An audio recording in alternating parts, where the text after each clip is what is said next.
প্রতিটা নাফরমান আফসোস করে বলবে, হায় দুনিয়ার হায়াত থাকতে আমি যদি আজকের এই আখিরাতের জন্য কিছু পাঠাইতাম কত না ভালো হতো।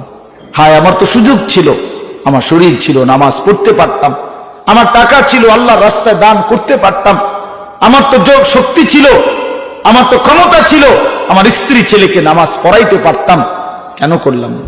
কেন হালাল খাইলাম না? কেন হারাম ছাড়লাম না? কেন নাফরমানি করলাম? এই আফসোস করবে, আফসোস করবে। আর আল্লাহ বলেন ফায়াউমা ইদিল্লা ইউআযযিবু আযাবাহু আহাদ। আল্লাহ বলে, বান্দা মনে রাখো, হাসরের ময়দানে আমি আল্লাহ তোমারে যে শাস্তি দেব, এমন শাস্তি তোরে আর কোনোদিন কেউ দেয় নাই।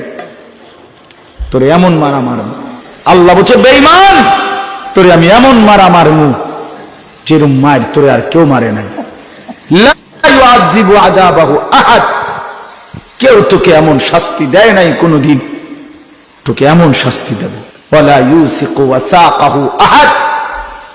আমার ফেরেশতারা তোরে এমন বাঁধা বাঁধবে, এমন শক্ত বাঁধা বাঁধবে, বাঁধা তোরে আর কেউ কোনোদিন বাঁধে নাই, এমন ভাবে বাঁধ। অর্থাৎ তুমি নাফরমানকে আমি আল্লাহ বেঁধে, আমরা এটা তো বলেই কথা, বাইন্দা ফিটমু বলে না এটা মানুষ, যে তোরে বাইন্দা ফিটমু বেড়া, এই আল্লাহ বলছে তোরে বাইন্দা ফিট।